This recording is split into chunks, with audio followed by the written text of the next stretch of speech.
1757 সালে পলাশী প্রান্তরে সিরাজউদ্দৌলাকে হত্যার পর ইংরেজরা চরম নির্যাতন করে বাংলার কৃষককে। কৃষকের উৎপাদিত ফসল কৌশলে ছিনিয়ে নিয়ে নিজ দেশে পাচার করে। জমিদার ব্যবস্থাকে নিলামে তুলে যে বেশি কর দিতে পারবে তারাই জমিদারিত্ব পাবে। ওই সময় হিন্দুরা ইংরেজদের সাথে তাল মিলিয়ে প্রভাবশালী হয়েছিল, তাই জমিদারদের বেশিরভাগই ছিল হিন্দু। এইসব জমিদার মুসলমানদের উপর চরম নির্যাতন করত। জমিতে ফসল ফলুক আর নাই ফলুক, করের টাকা তাদেরকে দিতেই হবে। ওই সময় জমিতে তেমন ফসল ফলতো না, কোন রকম কৃষক দুবেলা দুমুঠো খেতে পারত, বাকি অংশ কর দিত। এই করের টাকা ইংরেজরা নিজ দেশে নিয়ে যেত।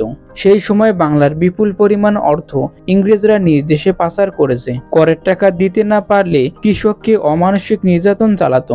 এই নির্যাতনে সায় দিত হিন্দু জমিদারগণ। সেই সময় আগমন ঘটে বাংলার বীর ও কৃষকের মধ্যমণি তিতুমীর। কৃষকদের নিয়ে তিনি ইংরেজদের বিরুদ্ধে জোটবদ্ধ সংগ্রাম গড়ে তোলেন। তৈরি করেন প্রতিরোধ ঘাঁটি বাঁশের কেল্লা।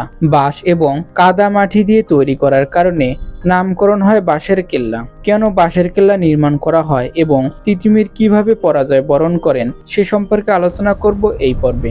আপনি যদি আমার চ্যানেলে নতুন দর্শক হয়ে থাকেন, অনুরোধ করব সাবস্ক্রাইব করে বেল আইকনটি ক্লিক করুন।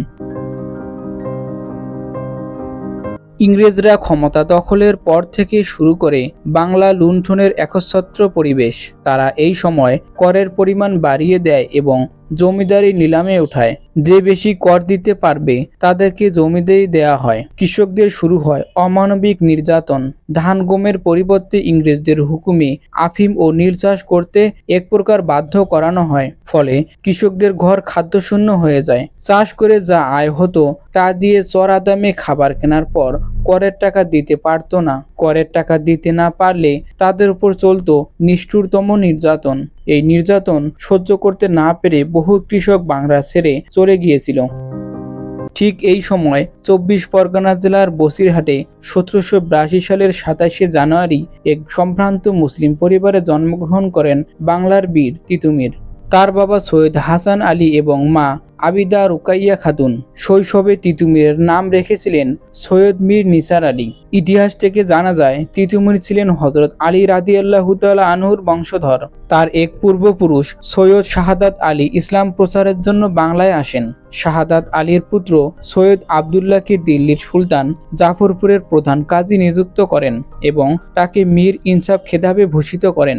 ঠিক এই সময় থেকে তিতুমীরের পূর্বপুরুষেরা সৈয়দ বংশ থেকে মীর পদবীতে রূপান্তরিত হতে থাকেন। তিতুমীরের প্রাথমিক শিক্ষা শুরু হয় গ্রামের বিদ্যালয়ে। পরে তিনি এক স্থানীয় মাদ্রাসায় লেখাপড়া করেন। 18 বছর বয়সে তিতুমীর কোরআনের হাফেজ হন এবং হাদিস বিষয়ে পাণ্ডিত্য লাভ করেন। একইভাবে তিনি বাংলা, ফার্সি ও আরবি ভাষায় পারদর্শী হতে থাকেন। তিতুমীর নামকরণে মজার ঘটনা ঘটে। ছোটবেলায় এক কঠিন অসুখ হয়েছিল তার। এই অসুখ নিবারণের জন্য ডাক্তার খুবই তেতো ওষুধ দিয়েছিলেন। যেখানে বড়রা ওই ওষুধ খেতে চাইতো না, সেখানে তিতুমীর হাসি মুখে খাইতো। এই কারণে আদর করে নাম দিয়েছিলেন তেতো। তেতো থেকে তিতু এবং মীর পদবী যোগ করে নাম হয় তিতুমীর। 1822 সালে তিতুমীর মক্কায় হজ পালনের জন্য যান। সেখানে স্বাধীনতার অন্যতম পথ প্রদর্শক সৈয়দ আহমেদ শহীদের শিষ্যত্ব গ্রহণ করেন এবং ওহাবি মতবাদে অনুপ্রাণিত হন। গ্রামে ফিরে এসে তিতুমীর নির্যাতিত কৃষকদের নিয়ে স্বৈরাচারী জমিদার এবং ইংরেজ নীলকরদের বিরুদ্ধে জোটবদ্ধ আন্দোলন গড়ে তোলেন। তিনি এবং তার অনুসারীরা হিন্দু জমিদারদের অত্যাচারের প্রতিবাদে ধুতির পরিবর্তে তাহবান্দ নামক এর প্রকার বস্ত্র পরিধান করেন। ওই সময় যেসব মুসলমান দাড়ি রেখেছিলেন সেসব মুসলমানদের দাড়ির ওপর কর বসিয়েছিলেন জমিদার কৃষ্ণদেব রায়। এছাড়া মসজিদের উপর কর নির্ধারণ করেছিলেন। তিতুমীর মুসলমানদের দাড়ির উপর কর এবং মসজিদের খাজনার বিরুদ্ধে তীব্র প্রতিবাদ করেন। এই ঘটনার জের ধরে স্থানীয় জমিদার ও নীলকরদের সাথে তিতুমীরের সংঘর্ষ হয়। তবে তিতুমীর আগে থেকেই পালোয়ান হিসেবে খ্যাতি অর্জন করেছিলেন। পূর্বে জমিদারদের লাঠিয়াল হিসেবে কর্মরত ছিলেন, তাই সেই সময় কৃষ্ণদেব রায় এবং তার বাহিনী তিতুমীরের সাথে পরাজিত হন। তিতুমীর নিজ অনুসারীদের প্রশিক্ষণ দিয়ে দক্ষ করে তোলেন। তিতুমীরের অনুসারীদের সংখ্যা বাড়তে বাড়তে এক সময় 5000-এ গিয়ে পৌঁছায়। তারা তখন সশস্ত্র সংগ্রামের জন্য প্রস্তুত হয়। 1831 সালের 23 অক্টোবর বারাসতের কাছে বাদুরিয়া 10 কিলোমিটার দূরে নারিকেলবাড়িয়া গ্রামে তারা বাঁশের কেল্লা নির্মাণ করেন। বাঁশ এবং কাদা দিয়ে এই দ্বিস্তর বিশিষ্ট কেল্লা নির্মাণ করেন। তিতুমীর বর্তমান 24 পরগনা, নদিয়া ও ফরিদপুর এইসব এলাকা নিয়ে স্বাধীনতা ঘোষণা করেন। স্থানীয় জমিদারদের বাহিনী এবং ইংরেজদের বাহিনী বেশ কয়েকবার তিতুমীরের কাছে পরাজয় বরণ করেন, তার মধ্যে বারাসতের বৃদ্ধ অন্যতম। ওই সময় উইলিয়াম হান্টার বলেছিলেন 83,000 বিদ্রোহ কৃষক সেনা তিতুমীরের পক্ষে যুদ্ধ করেছিলেন। 1831 সালে 13 নভেম্বর ব্রিটিশ সৈন্যরা তাদের বাঁশের কেল্লার চারিদিক থেকে ঘিরে ফেলে। তিতুমীর ওই সময় স্বাধীনতার ঘোষণা দিয়ে বলেন, ভাই সব, একটু পরেই ব্রিটিশ বাহিনী আমাদের কেল্লা আক্রমণ করবে। যুদ্ধে হারজিত আছে, এতে আমাদের ভয় পেলে চলবে না। দেশের জন্য শহীদ হওয়ার মর্যাদা অনেক। এই লড়াই আমাদের শেষ লড়াই নয়। আমাদের কাছে প্রেরণা পেয়েই এদেশের মানুষ একদিন দেশ উদ্ধার করবে। আমরা যে লড়াই শুরু করলাম এই পথ ধরেই একদিন দেশ স্বাধীন হবে।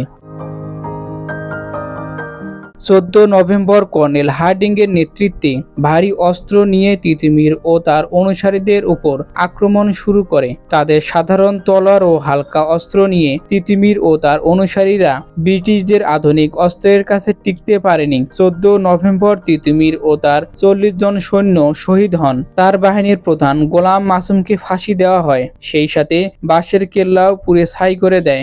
বাংলার এই বীরের নাম বাংলাদেশের স্বাধীনতা যুদ্ধে প্রেরণার উৎস হিসেবে কাজ করেছে। 1971 সালে ঢাকা জিন্নাহ মোহাম্মদ কলেজ নাম পরিবর্তন করে রাখা হয় সরকারি তিতুমীর কলেজ এবং বুয়েটের ছাত্র হলের নামকরণ করা হয় তিতুমীর হল। তাছাড়া রূপসা নদীর তীরে নৌজা তিতুমীর নামে বাংলাদেশ নৌবাহিনীর একটি ঘাঁটি আছে এবং বিএনএস তিতুমীর নামে একটি যুদ্ধজাহাজ রয়েছে। রাজশাহী চিলাহাটি রুটে তিতুমীর এক্সপ্রেস নামে একটি আন্তনগর ট্রেন চলাচল করে। বাঙালির এই বীর সন্তান বিবিসি জরিপে 11তম শ্রেষ্ঠ বাঙালির মর্যাদা পেয়েছে। আজও বাংলার মানুষ তিতুমীরের বীরত্বকে মর্যাদার সহিত স্মরণ করে।